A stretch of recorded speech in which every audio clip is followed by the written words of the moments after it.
So today, I'm going to give you my long-term review of the Misfit Vapor 2 Wear OS Android smartwatch. Let's dive in. So about a year ago, I was having a browse on the internet and I stumbled across a really good deal on an Android Wear smartwatch. This Misfit Vapor 2, in fact.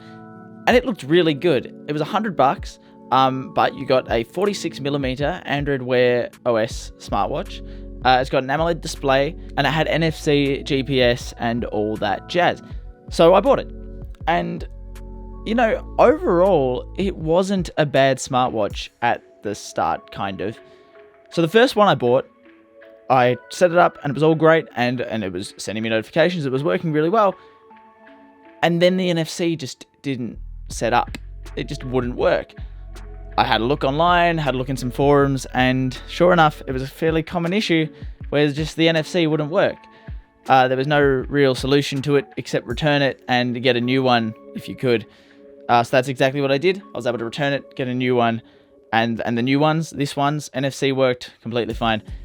Should that have been a warning sign? Perhaps. Was it? No. I still got a replacement, so I thought, you know what, stuff happens, quality control maybe not that good, but for $100, it's not horrible. But keep in mind, this watch originally retails at $349. That's a lot of money. You know, I mean, I know like the Apple Watch and all that are a lot more. You know, an Apple Watch Series 6 at the moment is like $600, but $349 for a watch that doesn't work out of the box is kind of worrying. The watch features a heart rate sensor, 4 GB of built-in storage, and 512 MB of RAM. It also has GPS, NFC, and is water resistant to 3 ATM. The watch has removable bands, which function just like any normal watch is removable bands, and this is really nice because it's super basic, super easy, and means you can change the watch band up straight away with no complaints, which is something I did almost immediately. The watch band it came with just didn't feel very nice to me, so I changed it up with one I already had from my Garmin, and that worked a lot better for me. So at the start, the watch worked really well, you know. You could reply to texts and notifications using Hey Google, and yeah, sure, it wasn't the fastest thing in the world, and it was probably definitely not as fast as some of the newer Apple Watches or some of the newer Wear OS watches, but again, for $100, I was like, this is a really good deal. But then slowly, I began to have some issues. It started not charging. So the way this watch charges is it's got a silver coil on the back. You place that down onto the charger, and in theory it can go anyway, and it just charges. Obviously, like most things, it doesn't come with a charging brick out of the box, so it just comes with a charging cable, and you're meant to be able to use that with pretty much any charger. And at the start it worked pretty well. I mean, I had no major issues, but after a while it just sort of stopped working. Sometimes it would work, and other times it would just boot loop. And this was just really annoying because I had to charge this watch at night, every night, because the battery life isn't ideal. That's not necessarily an issue with the Misfit in particular. It's kind of an issue with a lot of Wear OS watches. The battery life, because of Wear OS, just isn't that good. But yeah, because I had to charge it at night, I mean, I had to put it down on charge and hope it would charge, because, you know, I'm wearing the watch every day to uni and every day to work, that if it doesn't charge, it becomes really frustrating because you do become used to having this notification machine on your wrist. The other annoying thing was that it was buzzing all night because it was disconnecting, and you've got this buzzing thing on your nightstand.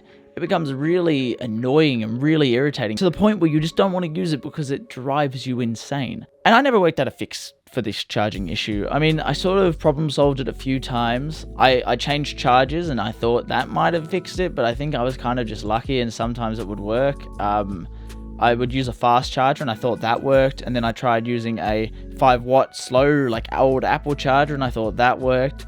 And then I discovered that maybe if you put it on the charger and held down the power button until it booted, then it would charge, but it wouldn't charge if it was fully dead.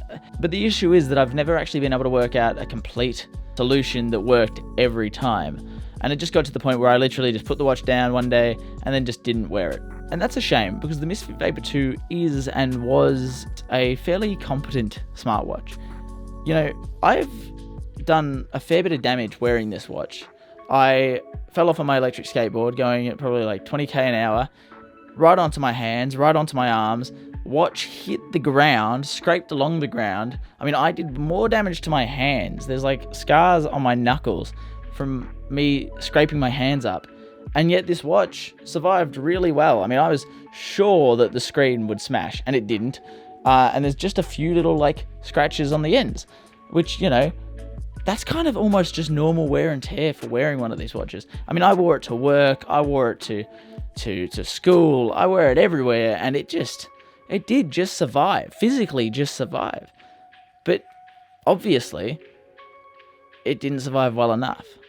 Another main complaint about the watch is the speed. Now, to be fair, for me, I'm a fairly light user.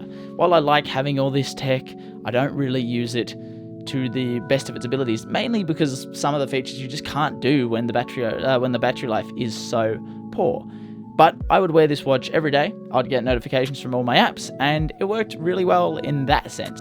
Obviously, if you're a more heavy user though, the RAM and the storage do bottleneck this watch quite a bit.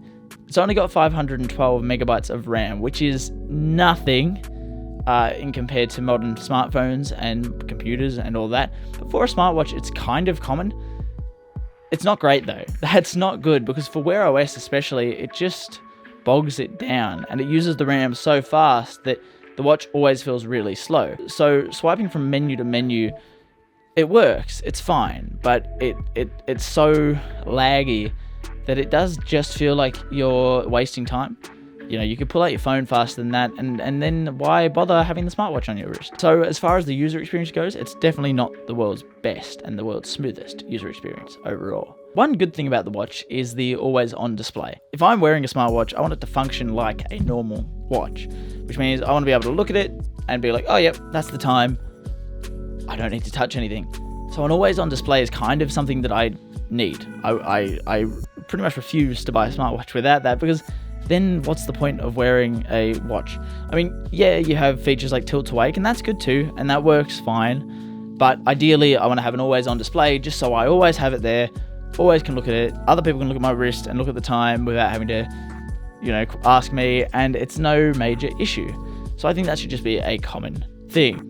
And that works flawlessly on the Misfit Vapor. It's bright enough, and it doesn't seem to affect the battery life too much. And I mean, it does what you need it to do. It allows you to see the time inside, outside, wherever you are, and it worked completely fine. I really have no complaints with the display overall, and obviously the glass on the display is fairly strong, because I have had no issues with shattering it or damaging it too much. And I mean, I don't baby this watch whatsoever. So that is a really solid feature about this watch. But after a year of using the Misfit Vapor 2, I guess it comes down to the question of, would I recommend this watch, and would I buy it again? And the answer is quite frankly no. Don't buy a Misfit Vapor 2, even if it looks like a tempting deal, because there are some tempting deals. You know, it still retails for $349, so if you see it on sale for $100 like I did when I first bought it, it could look really, really compelling. But it's just going to leave you wanting something better anyway, and it's going to leave you sort of sour to the Android Wear OS experience and the smartwatch Wear experience in general.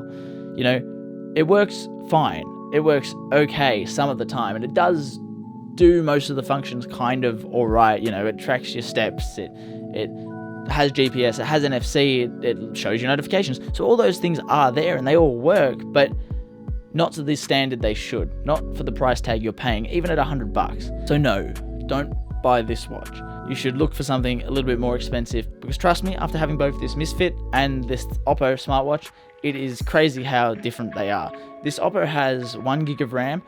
That's not that much more, really. It's only 500 megabytes more, but it makes a hell of a difference. It feels so much more snappy, so much faster, so much more responsive, and it makes you want to use your watch. It makes you want to reach for your watch over your phone, where the Misfit Vapor sort of did the opposite. It made you appreciate having the watch at times, but more often than not, you're going to want to reach for your phone just to check basic things, because the watch was too slow. Where with the Oppo, I feel like I could do a lot more normal everyday tasks without having to pick up my phone. Thanks a heap for watching. If you like this video, please hit that like button and subscribe, and I will see you in the next one.